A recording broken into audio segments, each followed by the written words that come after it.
The Last Prisoner Project has a very simple mission: to ensure that as the legal cannabis industry is being built, that every single cannabis prisoner on planet Earth is released, that they have a chance to come home to their families and rebuild the lives that were stolen from them.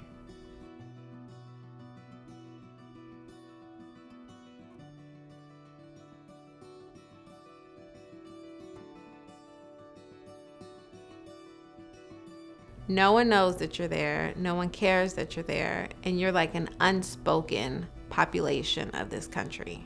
You're sitting in there for cannabis, marijuana, weed, whatever we call it now. And the world has moved on, legalized it. And no one is talking about those of us that are sitting in prison for it.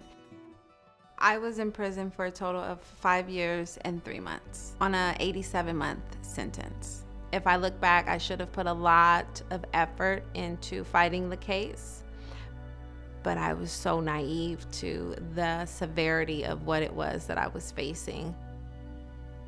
My role was depositing the profits from the sale of marijuana. The marijuana was being shipped from California to North Carolina.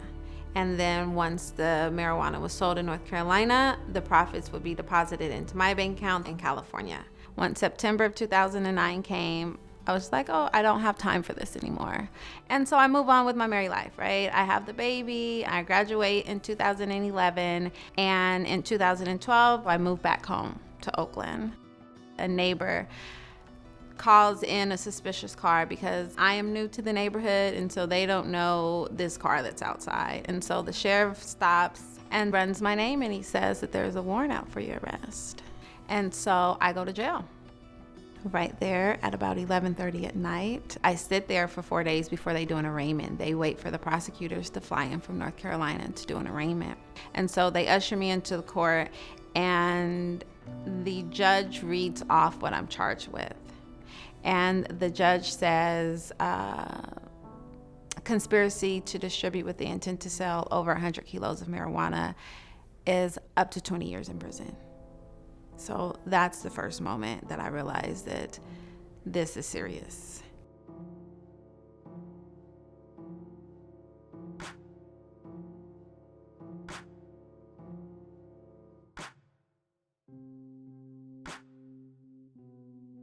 October the 18th, 2013, the jury returns with a guilty verdict for me and 2 of my co-defendants. And we're all guilty on all accounts. But the only thing that's going through my mind is I'm not going home to my daughter, because I dropped my daughter off at daycare that Monday. My stepmom picked her up, and I intended to be home by the end of the week. And now I'm not coming home. And so I sit in the county jail. I sit there until that's 2013. I sit there until May of 2015. That's how long it took them to sentence us. When prosecution realizes that I have good standing for appeal, they say, hey, 24 years is a bit much. We will go into the courtroom and tell the judge that we're recommending 11 years if you waive all of your rights to an appeal. And so this is what I call blackmail. And I was like, 11 years, no, I'll fight it. I'm just still a fighter. And then they say 9 years. No, I'll fight it. And then they get down to 8 years. And now I'm thinking 8 years versus 24 years. That allows me to come home either when my daughter is 28 years old or when she's 12. And 12 just seems so much better.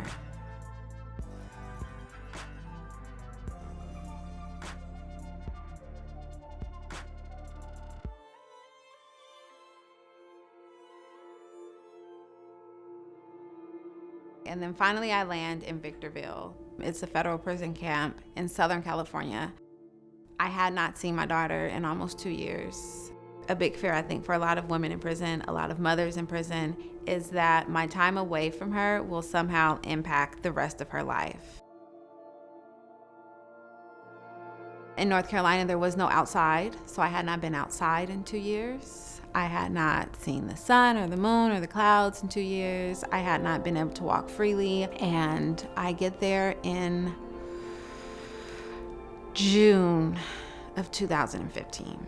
And what I don't realize is that we are only allowed 300 minutes a month to talk on the phone. And then my stepmother got sick. My stepmother has been in my life since I was 4, and now she's sick and I don't have any minutes to call. And I just got here, so I'm looking forward to seeing all of my family, and I never get to see her. August the 15th, I get the word that she's died. But to receive that news in prison, it adds to your sentence, because the judge didn't just sentence me to 87 months. He sentenced my mother, my daughter, my stepmother. He sentenced me to a life of regret that I never got to be at her bedside, that 2 years had gone by and I never got to make her soup. And I'll never get to see her again.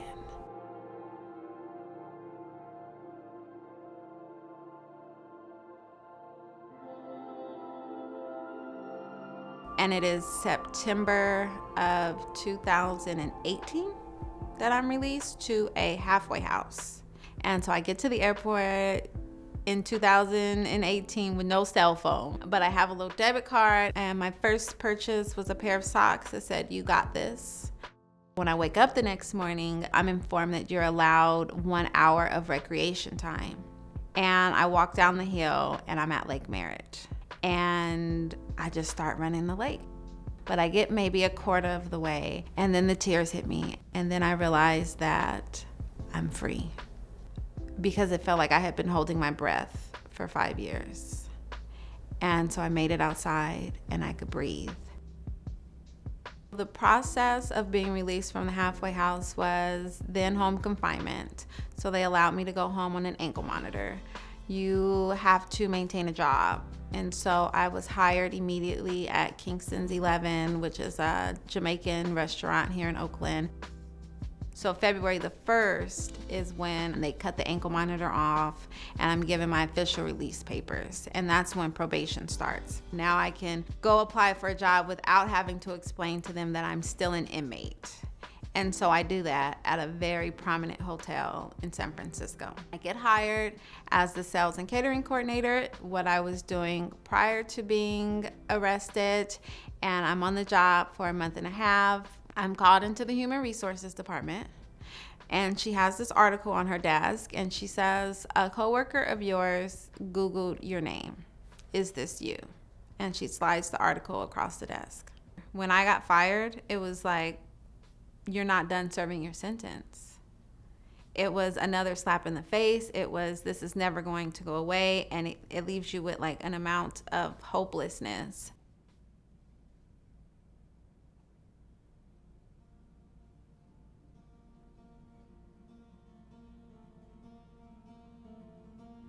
So very early on in the formation of Last Prisoner Project, we were connected with Evelyn.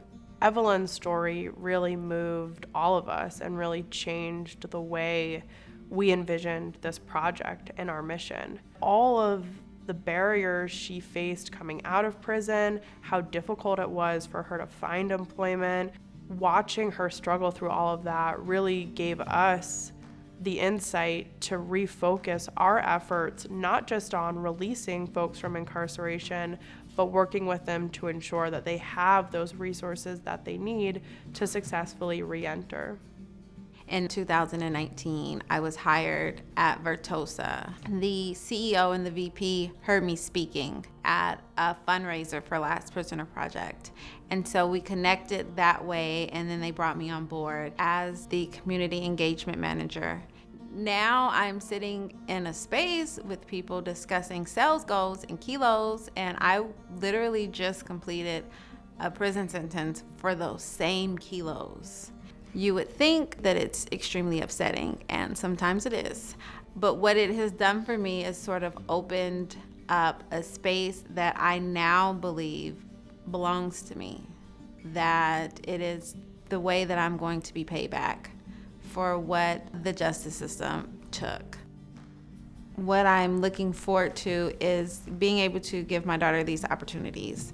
being able to sow these wonderful seeds into her life and see her mature and know that though I'm sure it has affected her emotionally, that it does not have to affect her future.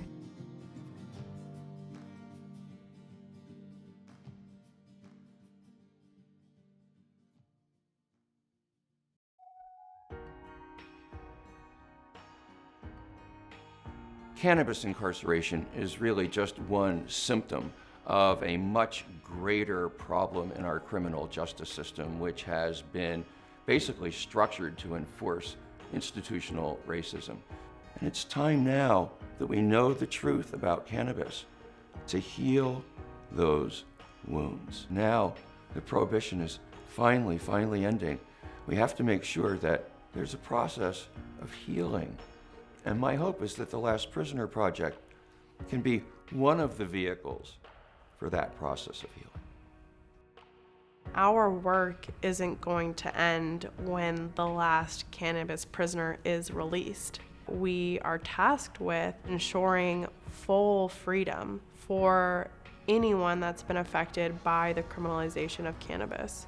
That means not just release from incarceration, not just clearing their records, but ensuring pathways and opportunities for them to feel fully human again, to completely reintegrate into our society. And so that work is something that's going to require a monumental shift in the way that we perceive people that have been impacted by the justice system. I wasn't released because a law passed and now they're releasing cannabis inmates. I served all of my time. There are many of us still serving that time. And so the future for me is about getting that message forward.